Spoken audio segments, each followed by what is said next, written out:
Welcome back. I know a lot of people are conversing outside over their coffees, and that's fine, but we would prefer you all back in the room. Thank you, everybody. Thank you, because we're going to talk about things that are very, very important, and Bob Lamboray from the Luxembourg Space Agency is going to chair this session of speakers, and there'll be extra time for questions, actually, because unfortunately one speaker had to cancel, so that means more question time for the other speakers. So it is economy and future governance. Two very important things there. And Bob, tell us more about economy and future governance via your speakers. Thank you, Lisa. Good morning to everyone. Thank you, big thanks for those that still made it to this session. So as announced by Lisa, we talk on the economy and the governance of that. And we start with a presentation on mining and space governance out of necessity, given by Laura Edwards.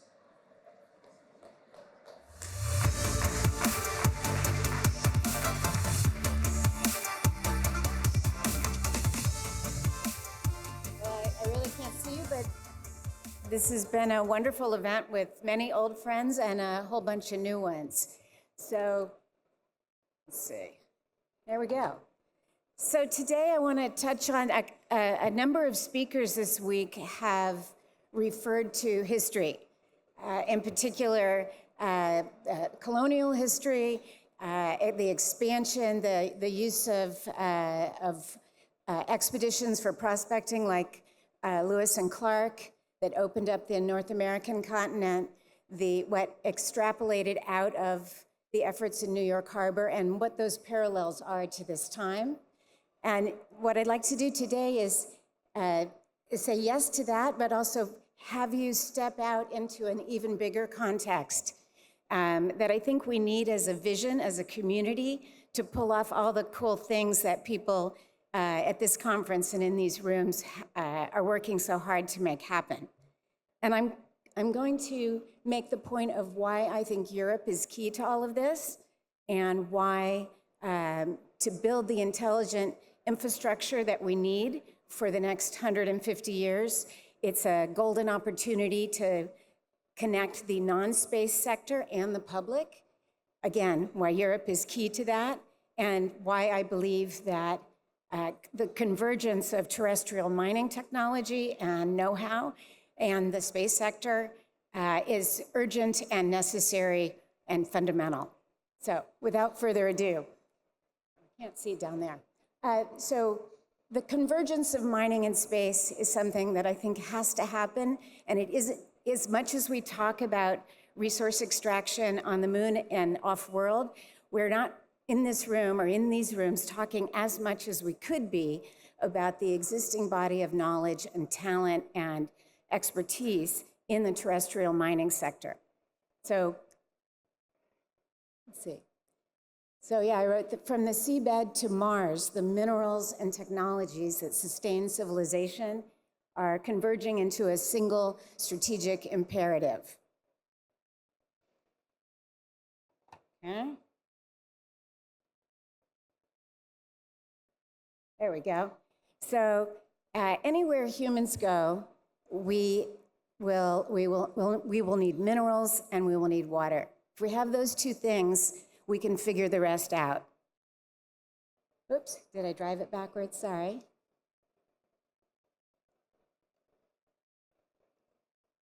Yep. Why did the rest of you do this so smoothly? Okay. Help slide, people. Okay. Next. Sorry about that.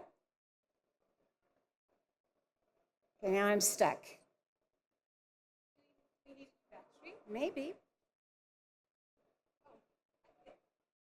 The issue is not, I can see it's, the issue is down there. Would you like them to, they can click on, if there is an issue with the slides, I'm sure they can click on for you and and you can carry on talking. So. Sorry, guys. They will come. Meanwhile, I can tell you that the voting is still open for the posters, but it will end at the end of lunchtime. So sorry, Bob, I just jumped up with your speakers here. Anyway, I can just tell you that the voting for the posters is open till the end of the lunchtime. Here we are. Where are we supposed to vote? Oh, you bring, thank you for that question. You bring your card, which has your name and a QR code on it, to the reception at the end of the posters, and they will log your vote. Exactly, I can see a card coming off there. I think it's Michael. Thank you. If you just say, go next. Oh, it's working now. Okay. There we go. All right. So, see if I can do this. This way I can see it. So, water, minerals, we can do everything else. Mining is not one thing, it is everything.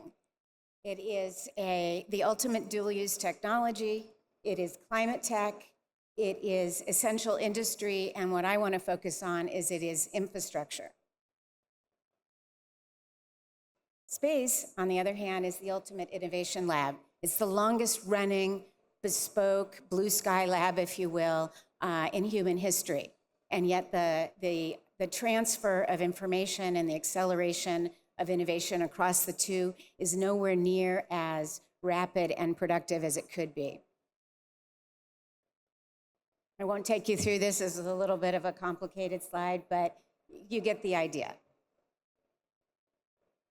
So why Europe? Europe is, in my opinion, not only has the technological depth of talent, the experience in mining, the global alliances, but perhaps more importantly, Europe can be a moderating influence between the geopolitics that we're living through today, but also an ethos of industrial development, hard-earned lessons that Europe has had in a not so graceful colonial past, and a hard-fought set of compromises of many interests. So some of the things that Europe feels are some of their disadvantages of things taking time to build consensus and a lot of effort on sustainability. Those are the very things that honestly need to develop long-term big infrastructure on and off world for what is coming. So when I say zoom out, I really want folks to think about the infrastructure, think of infrastructure not just on the moon, like we've been hearing about all these cool lunar ports, but think of it as a virtual continuum from the deep seabed to Mars. And within that, we will have core components of mining, water, data, energy, and telecommunications. And so if you're working on any part of those sectors, you need to think of it, I would urge you to think of it in that existing continuum, because we're in the era of like the 1850s, when transcontinental railroads started, when the whole effort to build enormous dams and canals, the undersea cables, all of that infrastructure was built over about 100 years, and it is breaking down. It is time for rethinking terrestrial infrastructure, and it makes no sense to have terrestrial infrastructure not connecting, reaching across these coming zooming decades to be of a connected a technology stack and set of regulations and all that, and et cetera. So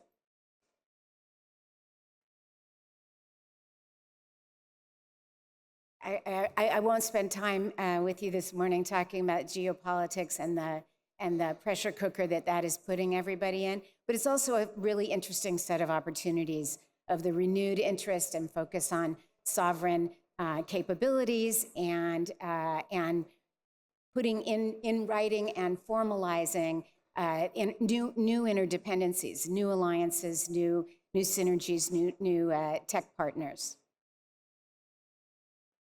So when I say the super build, I really do mean this idea, this virtual connection, and people, some people don't want to talk about seabed mining, but I think it's naive to think that we won't, over time, learn to develop the resources of the sea. The question is, will we do it well? This is a good place for us to start to test these things. The infrastructure of the next 150 years is this opportunity for many of the companies that we've heard this week, for example, have very, very specific lunar strategies or microgravity strategies, but it's still very hard for them to find a customer. It's still very hard to be revenue positive. Some of the ways that can that the life of their core business can extend is not just to find a terrestrial spinoff, but is to be part of this envisioning of a master development plan. I mean, look at all the intellectual capital that we've heard just this week, thinking through the very big task of architecting human activity on the moon in a sustained way, but none of that happens all alone. So this is, to me, this is the most important side. The moment is now. The things, the decisions, as was said on the legal panels, the policies and decisions that come about right now in the next 5 to 8 years will resonate for a very long time. The decisions we make on how we build, where we build, who gets to build, how we fund mega projects, right? When you go back and look at how, excuse me, massive projects here on Earth, engineering and structural projects have been built, they pale in comparison to the size, scale, interdependency, and need for durability of these mega structures. So that's not just large-scale mining off-world, it's the data centers in space and the energy in space, all of those things, the orbital pathways. These are so much bigger than the Panama Canal or even the Three Rivers Gorge or the set of undersea cables. So, and yet there's a failure of imagination to see that these things are all connected. If you know much about railroads, you know that some countries, even with competing vendors, like in the US, they were, the robber barons were competing against each other. In some places, they had no system, and to this day, 200 years later, you have different train gauges across a single continent. It makes no sense. We can't have that sort of wasted effort and capital as it comes into space. And I think that's it. Yep, that's it. Thank you, Laura. Yeah. I forgot to explain a bit. So the session will be 10 minutes presentation with possible Q&A afterwards. Okay. So we still have a few minutes for questions. Sure. Thank you. So, Laura, wonderful presentation. And I'm particularly excited by the narrative you brought together. Jim Caravella, Offworld. Hey, bud. Yeah. Very excited by the narrative you brought together and your very insightful and bold recognition that we need to integrate a lot of the value chains that are happening terrestrially as we move forward into space. So just to say that we've launched a new program to build a first city on the moon that we launched at Space Symposium. And it really integrates the whole AI, power, infrastructure supply chains for a 2 order of magnitude increase in the capital throughput into the space sector over the next 10 to 15 years. So look forward to talking afterwards. I think you're absolutely on the right path, and you're seeing ahead of the corners that most people are missing right now. So thank you. Thank you, Jim. There's another question. Hi, my name is Simon Drake from the Lunar Resources Registry. I really like the concept of the super build. Is this kind of momentum of economic activity going to replace the somewhat lethargic global trends in the last few decades which have been anti-super build? Is this super build a new way that we can look forward to for the next 50 years? I would say yes. And again, it's a question of whether we do it thoughtfully. You're seeing it already in the almost unbridled reach of terrestrial data centers. That's an example of doing it really poorly. And was this brought about because of geopolitical changes where the West just had to get on with it? My personal feeling is no. It's a natural obsolescence, both technological and physical obsolescence of core pieces of infrastructure. And countries are rethinking things like having rerouted rivers. So giant, enormous things like dams and canals are being rethought. I mean, the Panama Canal was just expanded quite considerably. It was a massive undertaking, and most of the world never heard about it. I mean, just an enormous feat of human engineering. But so most of it, I think, is that we need a technology upgrade, and there's an obsolescence factor. Cool. Thank you. Thank you very much. We have time for one more question. If not, we move on to the next presentation. Good. Thank you, Laura. Okay, thank you. Thanks, Bob. So then this brings us to the second presentation of this session with the title From Cost Competitiveness and Bankability, a Strategy-Led Framework for ISIU Investability, given by Bharat Madan from École des Ponts Business School. Floor is yours.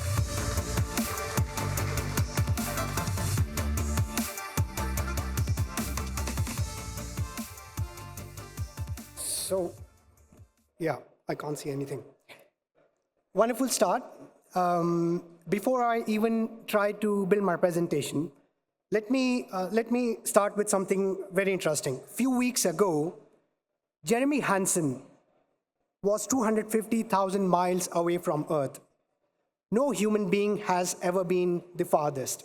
From there, he said, we challenge this generation and the next to make sure that this record does not should be broken as soon as possible.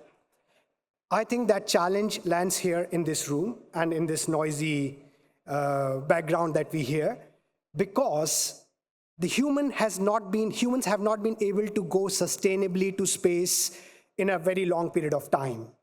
And I think the challenge is not just technology. Of course, the technology has been improving, the costs are going down.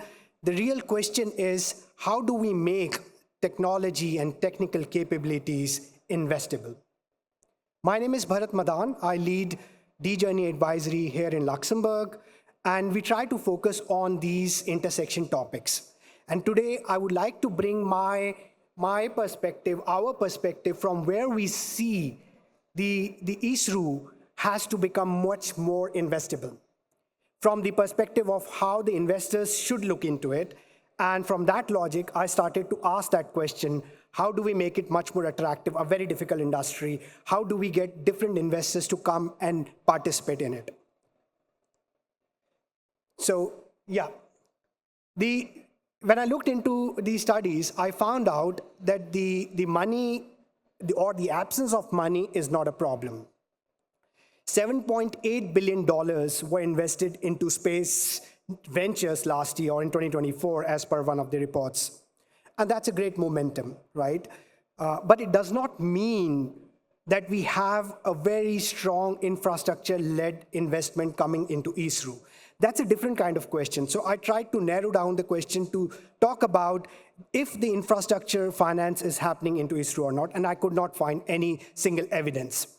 The cost competitiveness definitely is improving. The costs are going down. But at the same time, you do not find the structured capital coming into ISRU the way we would imagine it to come.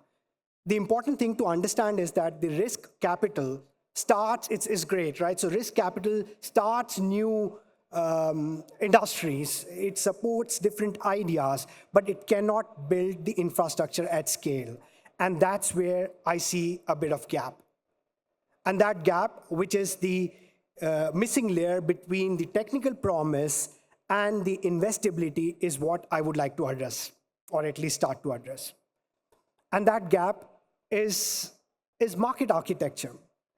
ISRU's bottleneck is not well explained by cost alone, because if you keep on looking at different aspects, you see the trajectory is going down. The extraction costs are going down. A lot of new technologies that we saw within this week is giving us a lot of hopes. But at the same time, we do not have a structured way of putting up the finance. So the market architecture that can capture the capital that can be underwritten is missing.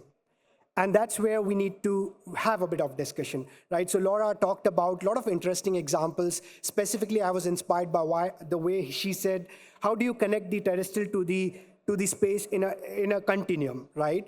In the similar, so if I pick up some examples from the offshore winds or the solar panels or the LNS, the gas industry, the resources were there, but the technical capabilities did not just move the industry. It was the structured way of infrastructure capital that helped.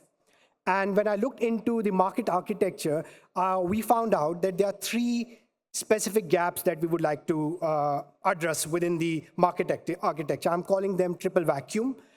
First is the revenue vacuum. So if you look at the revenue vacuum, the ISRO industries or the ventures, when they start, if they do not have an enforceable way of proving the revenue, the things do not move to the next ladder. If you talk about the security vacuum, where you see if the investors are putting up their money and there's a possibility of those startups or the ventures going bankrupt, do the investors get security to move forward the way they do it in all the terrestrial use cases?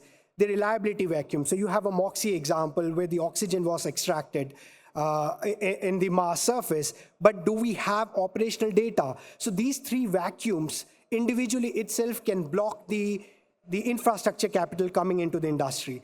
But right now, we see all the 3 existing at the same time. How do we try to address this? So we have a concept that we are working on, which is the milestone monetization ladder. The concept is quite simple. You start with having 5 different ladders where you give a signal to ventures, to the agencies, to the investors, to create an asset for each and every single step forward. So we talked about TRLs several times. So TRLs alone never, they do not, TRL maturity does not mean investable maturity, if I make it very simple, right? So starting from the first ladder, for example, validated science. So if you have a validated science, but you do not have a proper documented asset, it becomes very difficult for a normal investor to put a cost around it. Similarly, for the next step, which is having the proven capabilities demonstrated on the surface, having good partners, and then the surface demonstration, which is basically the inflection point where you start to invite larger pieces of the investors coming in and participating, like growth VCs, family offices, so on and so forward. Then the pilot operations and infrastructure asset. Every single step will try to educate the ventures. How do you see in a structured way where to invest, what to expect? So if I try to explain this with one example, which is an illustrative way, so there are 2 ventures. Both are at the same TRL, TRL7, venture A and venture B. And then if you look at venture A, it has a very good technology, but not patented. So the documentation has not been done. It's only the anchor partnership has been only informal, so no documentation, no offtake has happened. There is nothing signed, but the MML stage for this particular case remains at 1.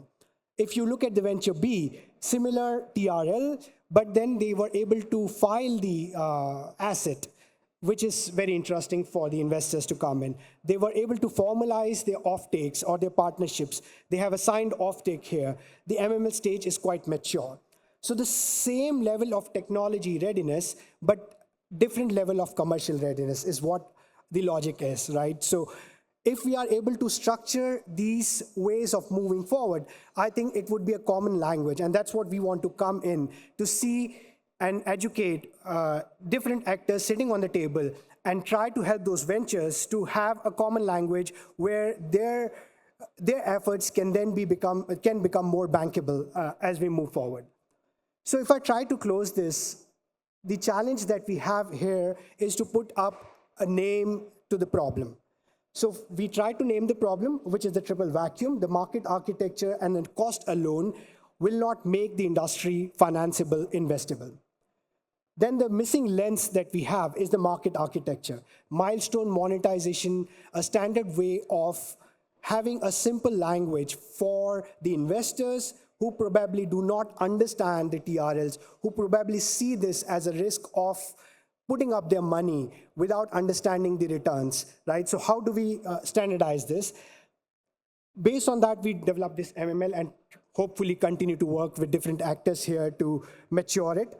And the practical implication that we see so far right now for different actors like agencies, we want them to become anchor buyers. So there are a lot of examples that we see, like Department of Energy was able to already have an anchor procurement for helium buy, right? So similar, so if the agencies are able to create those demands, it gives a proper signal to the industry.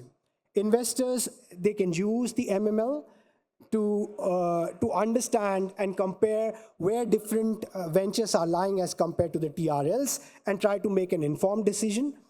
And founders and ventures, I think most of the focus would be for them that they have to always think of building the commercial structures right now. While most of the work is going towards reducing the cost, coming up with the cool technologies, but they still have to focus on developing those financeable assets, having those partnership anchorships, right? So having a focus right now, today, would really be helpful for them to have a much more sustainable investment.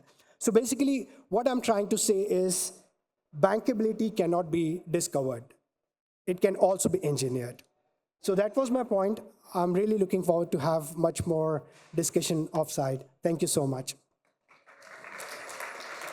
Thank you, Bharat, for this very important point on investability. I think we all need, the whole industry needs a lot of funds to move forward, to develop all these ideas.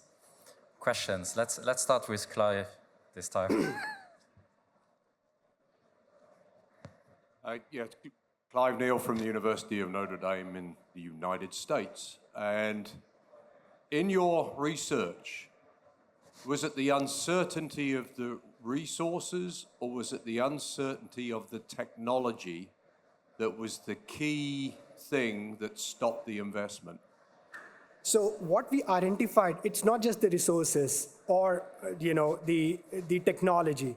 It was the commitment to be able to understand where the cash flows will come for, right? So if we tried to compare it with the project financing theories, right? So the project financing theories are based on the fact that the cash has to be underwritable. So how do I understand as an investor? You can come as a venture and tell me that the technology is quite advanced or the lack of resources or the lack of policy building.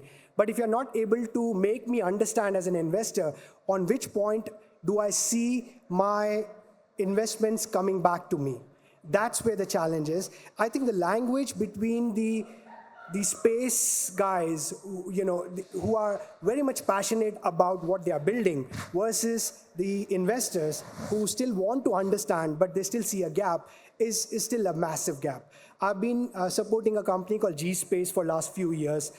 We are into AI-based microgravity topics. So when we started 5 years ago, and I started to talk to different investors, the gap was, that made me feel inspired about this topic basically, because the gap is, we are not able to fix that gap. That language has to come up, right? So I think the MML having a common structured way of defining those aspects and leave the technology and resources bit in the background for the investors and talk about how the risk should be covered. So the legal framework, the policy making, all those aspects will be much more important. So it's a language barrier? Yes. Got you. Jim, and then the person in front of you. So a quick one. Bharat, very nice presentation. So I would say there's a next step to think on as you look at your structure. Consider 3 axes: market demand, infrastructure capital steps and stages, and the distinction in the space industry that the time frames of each of those steps that you would traditionally map onto infrastructure projects by extent, is much greater than the risk and cycle appetite of return of investment that the project financiers and banks are used to. If you can keep all that in your head, what would you recommend as the mitigation? Do you recommend that the infrastructure capital sector extends their field of tolerance for return of investment cycles from 5 to 7 years, sometimes 15 years for heavy infrastructure, but typically 5 to 7 years to maybe 15, 20 years?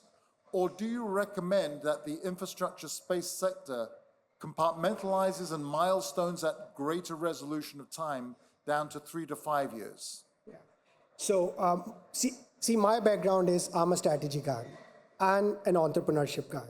So I do not believe in long-term brackets. So even for me, to be able to define the investment cycle for more than 15 years is a lot. It has to be broken down into smaller pieces. So if you try to think from the lean startup perspective, I will go with the compartmentalized approach, and that's why the MML is, right? So I'm trying to question, how do you create assets at each and every stage, which can then be attached to some kind of price? Okay. Just very briefly, and then not just as a final point, because it's important, Bob. I think we need to also consider long-term mine investment, offshore oil rig investment, heavy infrastructure investment, rather than look at technology investment as the model to modulate from. Okay, thank you, Bob. So that's what we actually, in our research, when we continue to move forward with the university, we will be looking at those infrastructure-led industries and try to have a comparable examples to see where can we learn. It cannot be back-to-back. We even talked about blockchain, for example, or tokenization as one of the ways to see, to transfer the investment from one actor to the other. But that needs to be studied moving forward. Yes. Let's quickly take the question from the person in front of Jim. Sure. Hi, this is Sujit from Public Access. I just wanted to segue from Jim's question. Given the long horizons for space projects and the non-monetizable issues in the very beginning, the same correlation which you are trying to establish with the oil and gas industry probably doesn't really hold, because oil and gas you can start monetizing year 1, year 2, year 3, year 5. Yes. But space, it'll take time. Yes. So those same correlations will not hold. Absolutely. But what happens in the meantime is the companies which need the funding to advance their capabilities to mature and take this industry to the next level then get stranded in the valley of death. And this valley is a lot bigger than for traditional or tech startups or for infrastructure startups. What do you see as the survival strategies other than dual use which can be implemented? Because sometimes not all technologies can be dual use from a space perspective. Yeah. So we actually we've identified the same thing, because I actually talked to some of the investors itself, and when we were trying to interview, they said anything which is they cannot see and realize, for them it's the valley of death, right? So how do I commit my resources? And that's a very difficult problem to solve. So if I would say, yes, I've solved it right now, I would be sitting somewhere else being a trillionaire. But at the same time, what I'm trying to say is that you can use those examples when those industries were very difficult, although the time horizon was still very limited, right? We try to study dinosaurs who lived for millions of years and try to capture what we can see within our lifespan, which is few hundreds of years, right? So taking the similar logic, what can we learn? What did we do? We created some capital infrastructure. We created some structured documentation, policies to invite people to come and participate. You cannot kill 35 years, of course, in the space mining industry from now on by just declaring something. But at the same time, you can try, the government and the policymakers, all of them sitting here, can try to come up with ladders, as I just talked about. And instead of focusing on the end point, can I make an announcement on talking about those IPs being created and attach it to some kind of asset, right? That gives me possibilities to earn money if I can use the capital language, but it's a very difficult question to solve, definitely, yeah. Okay. Thank you, Bharat, for the very, very interesting talk. Thank you so much. Yeah. Enjoy it. Thanks. Then let's move on to the next presentation on the model for sustainable development of space, given by Michael Casumilla from the Lunar Development Institute. All right, thank you. So Michael Castle-Miller, I am a governance architect for special economic zones and other types of special jurisdictions that operate under different rules than the rest of the country. So I've done this in 35 countries around the world. I was a partner, now currently senior advisor at DGA Group. I run my own consulting firm, helping governments design institutions, laws, regulatory frameworks, and so forth for those jurisdictions, as well as for investors. But I started working about 6 or 7 years ago on a concept borrowed from that work to support the creation of a lunar economy. And so that's what I'm here to talk with you about. And first, I want to talk about two particular issues that we are seeking to address with this concept.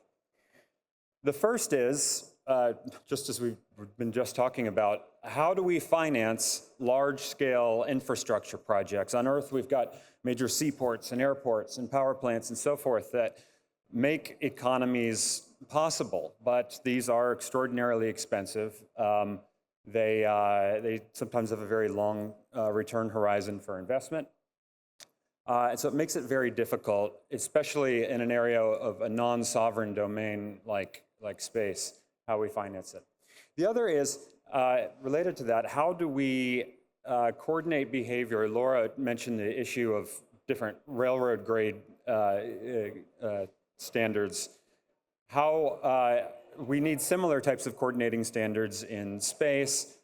We need basic non-interference guidelines, systems, mechanisms to prevent the space traffic management system and so forth.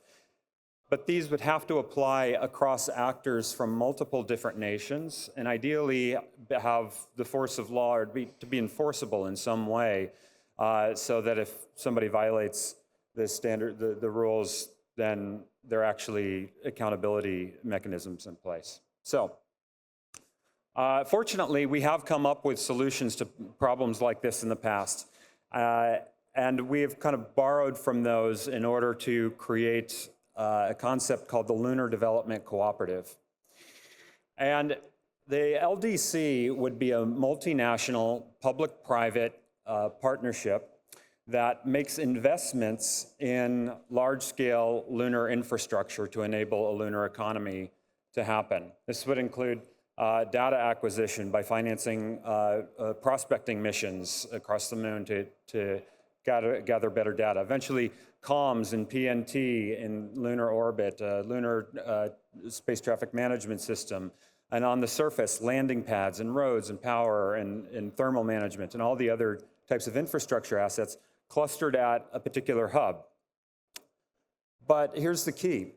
That infrastructure would be, and the funding for it would be available to members of the Lunar Development Cooperative. And this is how we begin to build that coordinating layer, or the enforceable framework, by having LDC members be under a contract with the LDC and with other members, agreeing to certain rules of conduct, certain standards. So by doing this, we can begin to translate some of the international principles, international law, into real binding enforceable language that makes more general principles like preventing harmful interference and so forth much more specific and tangible. And these would be enforceable even against both nations who are members of the LDC and against private companies, which I could talk about more later. Okay, so I had mentioned that this borrows from a few different concepts. One is the concept of blended finance, where many infrastructure projects that are in high investment risk settings in post-conflict countries or developing countries, a development bank or a foreign government will take some type of either an equity investment or a loan or loan guarantee, making some type of investment That then greatly reduces the commercial risk for commercial infrastructure investors to join. So sometimes, a small stake from a government will catalyze, 3 to 4 times that amount of investment from commercial infrastructure investors. So with the LDC, up to 49% of the shares in the LDC would be bought by sovereign-backed entities, sovereign wealth funds, national pension funds, and other types of investment vehicles that already make investments in infrastructure. The rest of the shares could be bought by everyone else. Private sector individuals, we'd like to make the shares available on a universally accessible platform for a very low minimum investment of, say, $1, so that everyone in this room, maybe everyone in the world, could become a shareholder in this. And developing nations would have stock options so that they could purchase shares more affordably. The LDC would also be a public benefit company, and this is very important for making sure that it itself is held accountable and is aligned with its social purpose. One of the restrictions we'd place is limiting the amount of control that any one nation or private shareholder can have so that they don't control the LDC's infrastructure for their own independent purposes that aren't aligned with the long-term sustainable development of the moon. The LDC would also be prohibited from directly competing with members in certain markets, and it would be bound by a charter and its members' contracts that would allow people to hold the LDC accountable through, in courts of a particular nation or an international arbitration body. It would also have an independent inspector general's office conducting investigations, issuing public reports, even filing claims. And the LDC is designed so that its incentives, its financial incentives, are strongly aligned with the long-term growth of a lunar economy. And one way we do that is by creating a registry. A location use registry where people can record their planned uses of areas of the surface or scarce orbital tracts. The benefit of recording them is once they're recorded, every other LDC member would then be contractually obligated not to interfere with them, and the contract would specify what constitutes interference. So this would give people who've recorded activities legally enforceable rights protecting their assets against interference. And this is important because the registration fees would be an annual charge that would be priced at the value of the recorded uses in the registry, the market value of those uses. And this is going to directly correlate with the level of demand for particular locations. So to kind of visualize how this would look, like you see in the diagram, nations would make investments in the LDC's infrastructure that mobilizes private sector capital, which is then pooled to develop a large-scale infrastructure on the moon that benefits members. Once we've built a cluster, businesses and government space agencies begin to operate around there, which record activities there. The more demand there is, the more the value of those recorded activities becomes, which increases the LDC's revenue from registration fees, which allows it to invest in more infrastructure improvements. This is a lot like how many countries use some type of land value-based increment financing, like the Hong Kong metro system and others that Copenhagen also uses a model similar to this. One question many of you are thinking is, yeah, but what about these non-members who aren't restricted to non-interference obligations under the member contract?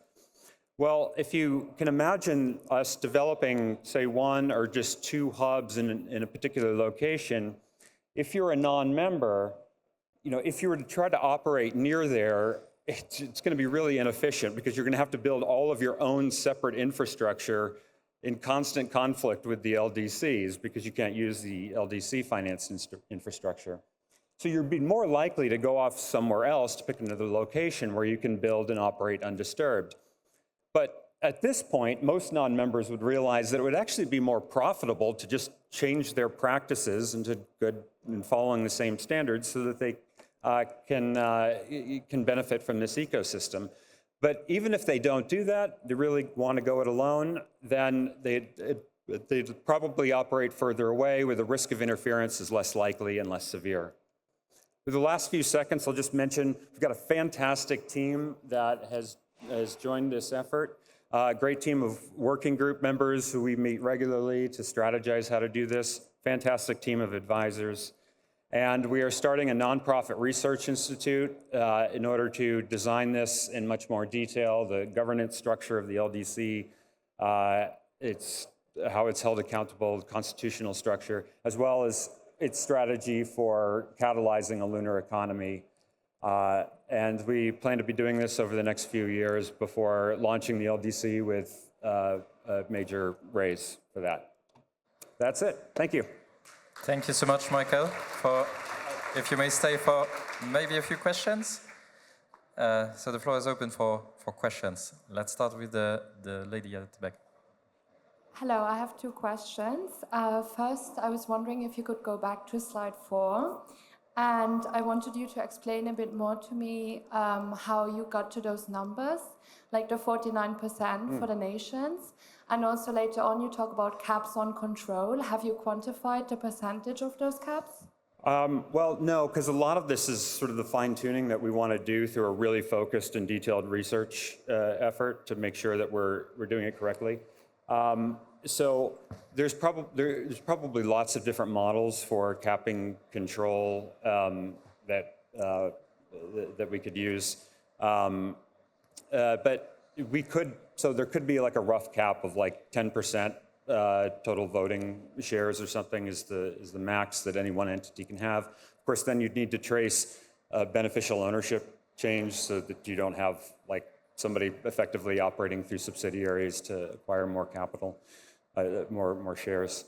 And then, so yeah, and the 49% comes because it's very important for an entity like this to be primarily, to have commercial motivation, commercial incentives, because the way we've designed this is that we want the LDC to have financial incentives that are strongly tied to good social outcomes. So this would be a way of making sure that it's extremely efficient in doing things that are for the overall good, rather than responding to the various other national interests that might not be aligned with the same kind of goal. Thank you so much. This connects to my second question about slide 5. You talked also there about social purpose, but then at the bottom of the slide it says that it's about serving the lunar economy. So I wanted to ask specifically about the social purpose rather than the economic one. Yeah, so this is primarily a vehicle for supporting sustainable responsible economic development. But part of the founding charter and the member contracts can begin to include other sorts of obligations. For instance, there may be important environmental guidelines, rules, such as to avoid destroying long-term future value of lunar resources. If there are humans, there would be obligations on how the rights that the workers have in a company that's operating on the moon. The LDC couldn't do anything about the behavior of actors who are not members of the LDC because it wouldn't be under a contract with them. But we can at least create, good governance, good practice for those entities that are part of the LDC system. Okay, thank you so much. Thank you for the good question. One last question. We have time for one more question as we have one speaker less. Thank you very much for a great presentation. This is Sujit from Public Access. How do you account for de-escalation of conflicts within such a governance system given the dynamic nature of the current geopolitical situation we have seen in the most recent past few years. And some economic constraints will also force decision-making to be adverse or maybe contrary to what the desired intended purpose of the organization is. For example, if some entity is having 25% of, let's say, the voting power, and there is another entity with 5% of the voting power, but they have 50% of the economic power, those kind of discrepancies pull the organizational structure in multiple directions. And how do you, from a planning perspective, from setting up this right the first time perspective, align yourself to incorporate some of these problems? Yeah, a lot of that goes to the point earlier about caps on shareholder control. So how we set those caps would be very important. I threw out the number of 10%, which might be, a good metric. Yeah, there'd be other ways of doing it. The nice thing about a project like this is it becomes sort of a joint investment of different nations who might be rivals or in some sort of tense relationship. And a lot of times the thinking behind, some type of joint pooled investment project is a little bit different from things that are just kind of purely driven by geopolitics. So if we've got something, a major infrastructure asset, sometimes on Earth you'll have a seaport that's being built somewhere, and various governments will all be invested in it. And it's not kind of brought into the realm normally of big political battle. It certainly would be between the U.S. and China at this particular time. However, it's less likely. It's more likely that we would be able to tie together nations that might not otherwise come together on something that would have been just, say, a treaty or something that's a little bit more kind of diplomatic in nature. If we've got them jointly invested in an asset, in a big infrastructure asset, they're much more likely to look at it as an economic asset. So they're going to be less likely to do things that are going to undermine its value or to destroy it, and maybe not go to war because they're going to blow up a bunch of stuff that they have both invested in. Thank you very much, Michael. Yeah. Very interesting concept, I find. Now we come to the next presentation, Financing Lunar ISRU Infrastructure, a macroeconomic framework for evaluating funding instruments, given by Luis Torres from Rice University. The floor is yours.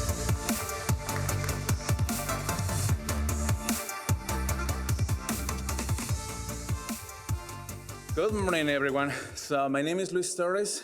I'm the founder and CEO of Torres Orbital Mining, where we are developing dust-free excavation system for ISRU applications.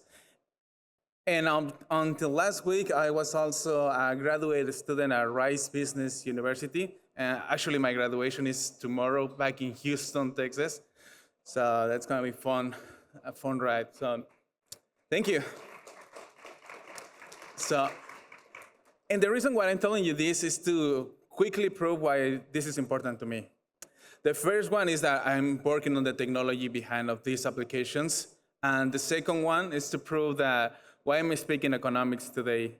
And over the last year of the coursework, I started analyzing how ISRU financial structures could impact their global revenue from a macroeconomics perspective. So let's get to it. So there's a broad consensus that ISRU is a priority midterm for national agencies and commercial entities.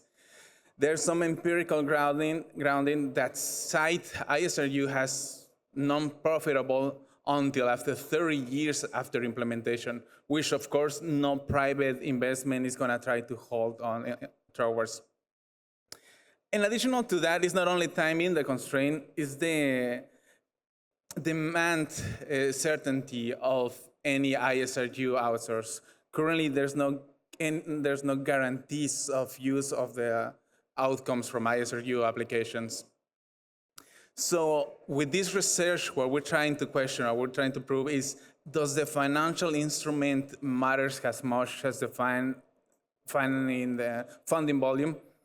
And we argue that yes, and it's going to help us see how we can develop further this technology and how we can have spillovers over the fuller economic impact. So as I say, we're analyzing this from a macroeconomics perspective. First, let's go on an overview from a short-run aggregate demand channel. It means that the dollar you spend investing on ISRU is going to have a short-run term applications in generating demand on the present, and a long-run aggregate supply channel. What this means is that spillover technologies, just an example that we always see is the Apollo era, how it created a spillover of about 2.2% over the GDP, which has decreased to only 0.9% in the last years.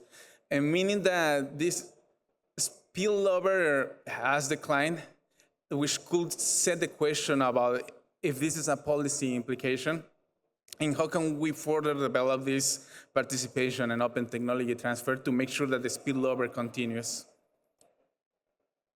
So we're reviewing 5 financial instruments, which is the direct public expenditure, loan guarantees, public-private partnerships, PPPs, advanced market commitments, the AMCs, and the milestone-based contracts. Each one of these tools evaluate risk in a different manner, and they allocate different amounts of funding, how they evaluate process and success, and of course, the way that they incentivize innovation. So this is the tool adjustment multiplier framework that we apply. Instead of taking every dollar of public investment as fixed, we're adding some to this formula, which is the LT, which funds the leverage. How much volume are we investing in capital? Fee T, which is the implementation. It means what's the probability of success for the project to implement? Plus it adds from the delays and leakage of the system. And on the long run, aggregate supply, we're adding a beta from the ISRU investment, how much technology of this development can leak into terrestrial applications. This table shows an overview of the same parameters and how qualitatively we are analyzing them. It shows what I was saying, leverage, realization, delay, and leakage.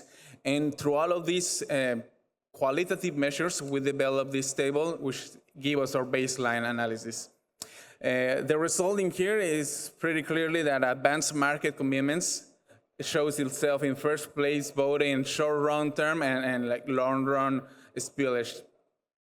We can all additionally see that, for example, direct public expenditure has the highest realization coefficient. It means that it has more probability of a project success, but it ranks at the very bottom. It takes less towards activating initial demand and long-term spillovers.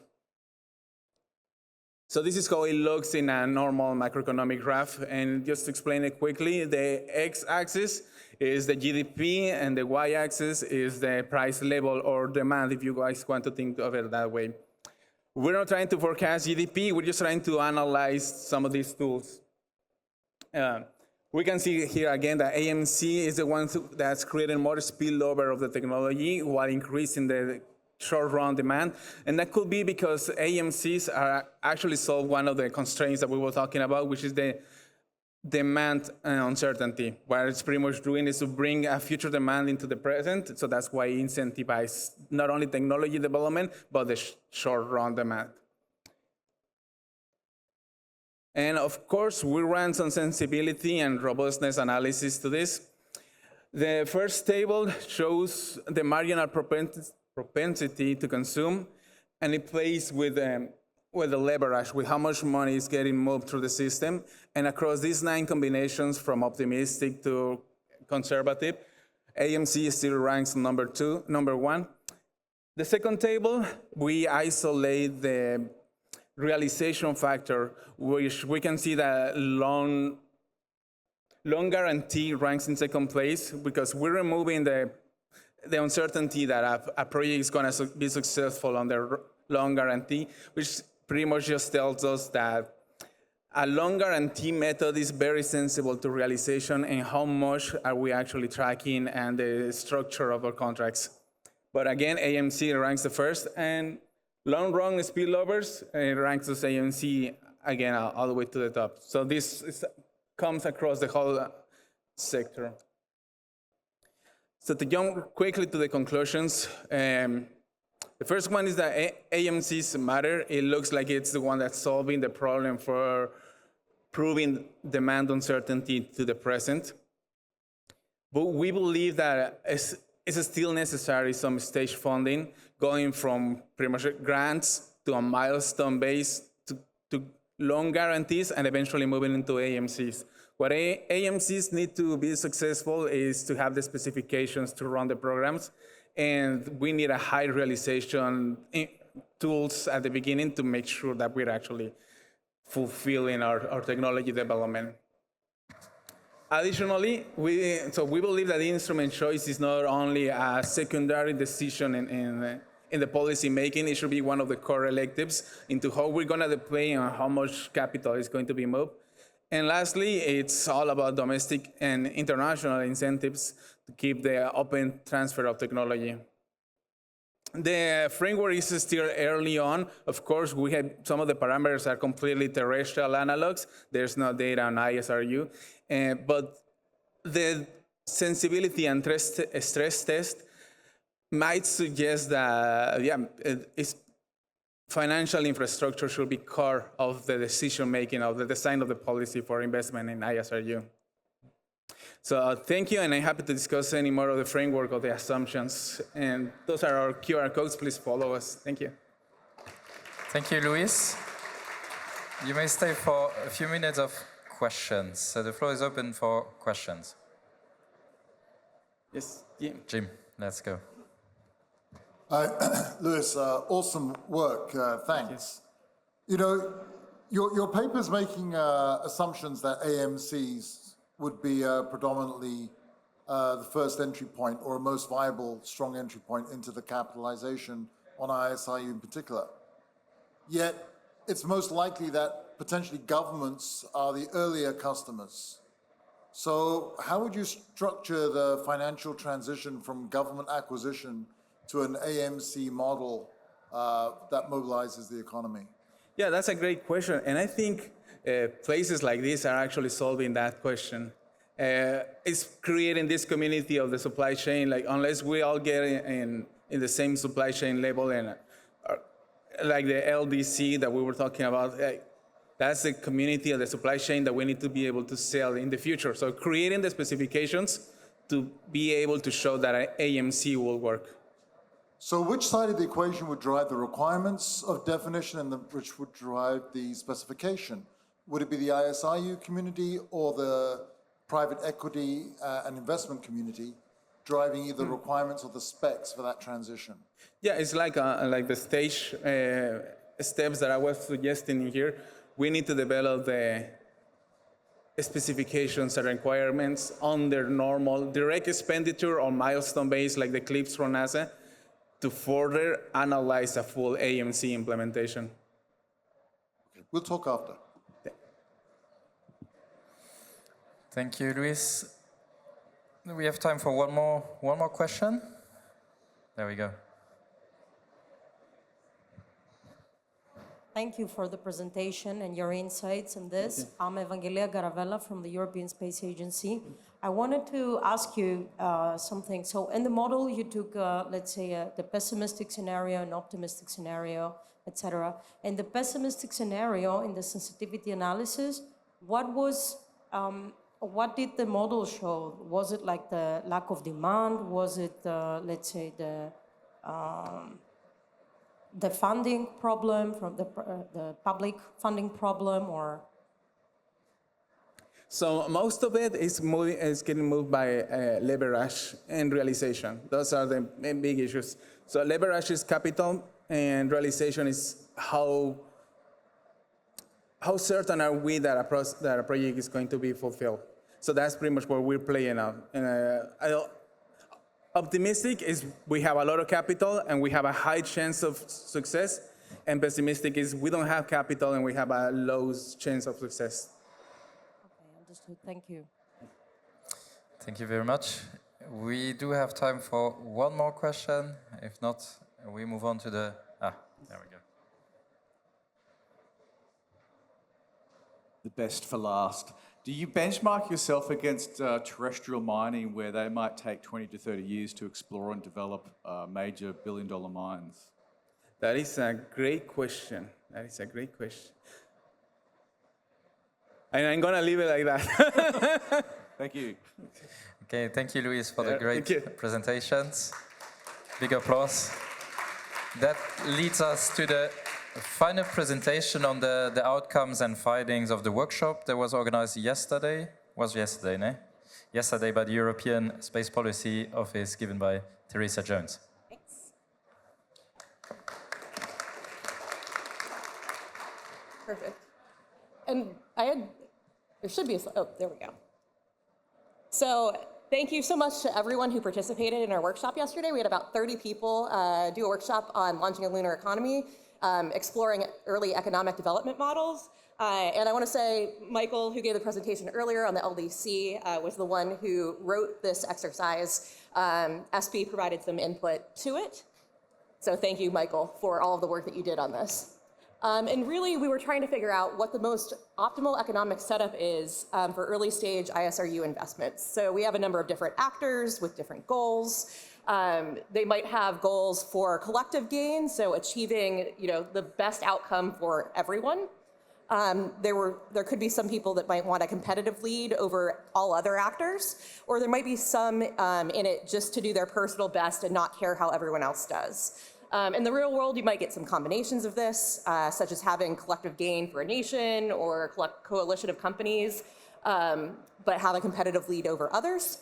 So the goal of this workshop was to better understand early decisions about pooling of funding and the impact of outcomes of different space actors. I won't go into too much detail on these, but really we were exploring 3 different funding mechanisms. Self-funded, a Lunar Development Finance Corporation, which is much like the Lunar Development Cooperative Michael just talked about, where a group of people pools resources to develop infrastructure for member benefits and then takes back some of the value that it creates. And then a commons, which is really creating everything for a public good that benefits everyone. So we walked through in teams 3 different phases on remote sensing, prospecting, and then eventually extraction. Each player had a different persona and got to pick which of those economic models they wanted to be part of. So we had 6 people per table. And then collectively as a group, they had to decide whether anyone wanted to make a decision to invest in higher fidelity remote sensing data. We gave them an initial LROC map that you can see over there on the right, but many people wanted higher fidelity data to increase their odds of better prospecting. And actually for each table, the commons opted to invest in this remote sensing infrastructure, and that ended up being critical in the overall outcome for every group. And then after the remote sensing data was distributed to everyone, they got better fidelity data that gave them low, medium, or high values for the resource in each square above. And then we had everyone do prospecting based on that data. So everyone had the opportunity to prospect using their credits, and we had an increasing cadence of these prospecting missions. And the data that they had gotten, the remote sensing data, very much informed what regions were picked. But remember, because it was remote sensing data, that was surface level information. We didn't have information on the depth yet, so the resource estimates may have been off. In the prospecting round, they received much higher fidelity data, value of 1 to 10. If the commons were the one doing the prospecting, everyone received this information. For the LDFC, only the members of LDFC received the information. The private sector actors, of course, they were the only ones to obtain that private data.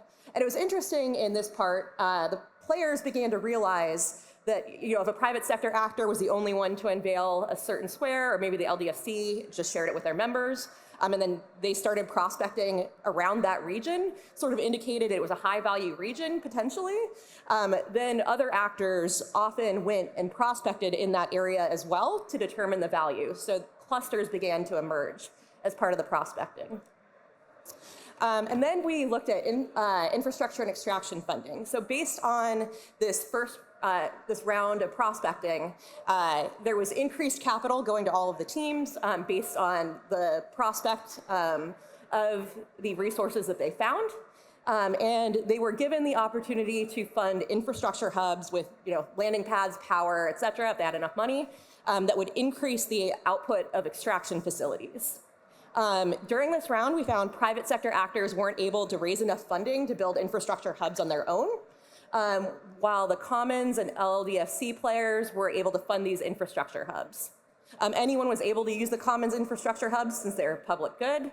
LDFC members were the only ones able to use those hubs, but they had to pay into the hub as part of the LDFC model, so they weren't actually as profitable for extraction as using the Commons hub. And even if actors previously hadn't unveiled data for certain squares, they would cluster around these infrastructure hubs because they were a multiplier in terms of overall income if you were located near the hub, because you had better facilities to be able to process the extraction. And people could cluster with 3 players per square near the hubs. But if you weren't near a hub, you had to be on your own in that square because you would cause interference to others. Overall, we found that remote sensing as a public good was really the key to every table's success. So the data sharing, this first part from the Commons, I think we've heard about that a lot in this conference, how essential funding remote sensing data and other initial prospecting data as a public good can benefit everyone. It was interesting, the LDFC members had the highest scores at every table we had, the individuals and the collective LDFC scores overall. But they really benefited highly from this Commons infrastructure that existed. They were using the Commons extraction facilities as well as the remote sensing decisions the Common players made. The highest scoring table overall actually had 1 Commons player and 5 LDFC players. So maybe we only need one big public goods entity for prospecting. The strength of the self-funded actors was really dependent upon the number of Commons facilities available to them. They actually scored quite well when Commons facilities were highly available. If there were multiple Commons players putting facilities down, they could actually even outscore the Commons members as private sector actors, but they never did as well as the LDFC actors. We only had 2 hours to do this activity. It was already quite complex. I think we'd love to do this again with more time and additional complexity. So you can imagine that we could include different innovation timelines based on different actor types or funding. You could more fluidly update economic models. So like you could allow the mergers of private sector actors that makes them more influential in building, for instance, infrastructure. You could have more phases of development after the initial prospecting round, or you might be able to prospect prior to developing infrastructure, since presumably prospecting might be an easier development timeline than building a large infrastructure facility. Or you could have return on investment be immediately playable from prospecting and playable for future turns. So that was all I had. I want to thank everyone for participating and welcome any questions that people might have. Thank you, Therese. That looks like a lot of fun. It looks like almost like a board game. Any questions on that workshop, on the outcome?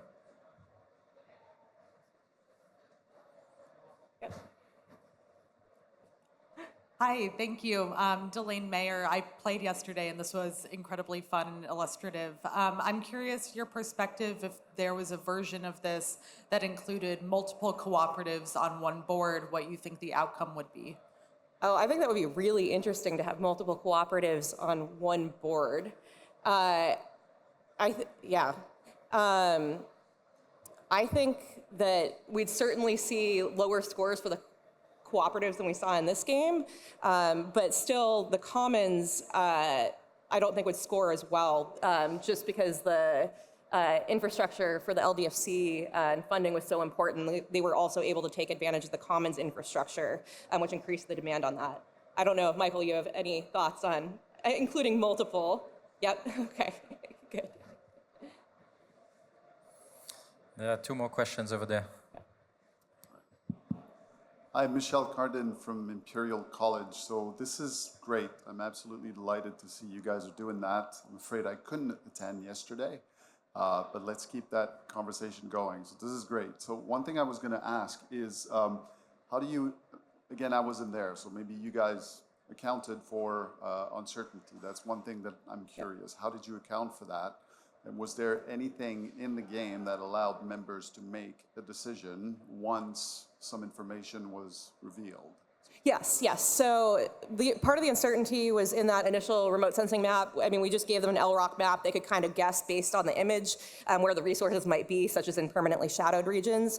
And then we just gave them vague low, medium, high scores in the initial remote sensing round, but not actually. And then finally, when they were prospecting, they got scores from 1 to 10. But because of the uncertainties in remote sensing data and not knowing the depth of information, some of the high scores actually ended up being quite low once you started prospecting them. Not all of them, obviously, certainly biased more toward high, but we did have sort of a distribution of uncertainty in the actual game pieces. Just quickly, could the players react on that uncertainty? Was there anything in the game that was allowing them to change maybe some of the decisions that they were planning to do, or? Yeah, some of them changed what sites they wanted to prospect in and didn't necessarily prospect in that region anymore once the value ended up being much lower than expected. But I think it would be interesting to have greater fidelity data on that in future iterations where we can probe the impact of the uncertainty a bit more. Great, thank you. Are you guys planning on doing like a electronic version of that game? Because that'd be really cool. Wait, Bob. Yeah, and I'll step into the light so you can see me.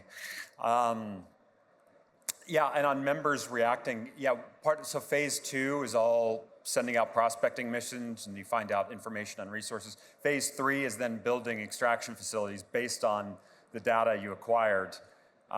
So yeah, you're making investment decisions based on where the valuable resources are, and then doing it again. Online version. Yeah, that's something I'm thinking about. You can stay up here. There was one more question over there. Hi, Miguel Albino, University of Lisbon. So I think the initiative is great and actually feels like a board game. My question is concerning outreach. Is there an intention to convert this into an actual board game for people to experience and be closer to the area? I'll let Michael answer that. Well, yeah, maybe. The way it currently is like, it wouldn't have worked without Therese and Sophie and Lars and all of us sort of running around answering questions and explaining it, because it's complex. It would be difficult to pull this off the shelf and play it with friends and actually, for people to know what they're doing reliably. But yeah, there's trade-offs between making a board game versus having something where you're trying to model real-world activities. And a board game, you've got to figure out how to make it fun and simple and much more balanced, so that like anybody, much more balanced in terms of the outcomes. What our goal with this is to give people an idea of what might work in developing the moon and what might not in various scenarios and depending on what your objectives are. And doing that, we're much more concerned with modeling real-world mechanics rather than what a board game would have to do, if that makes sense. Okay, thank you. Thank you, Michael. Any other question? No, just a thought. Maybe you should need to partner with Nintendo and have a game. Sorry. With Nintendo, partner with Nintendo and create a game so we can all play globally together. Thank you very much, two of you, for running this fun workshop. Thank you to everyone in the room for attending the session today on the economy and governance of lunar infrastructure and lunar economy. This is the end of this session, a few minutes ahead of schedule due to a missing presenter. Let you enjoy the last few minutes before we all have lunch in front of the room. Thank you very much.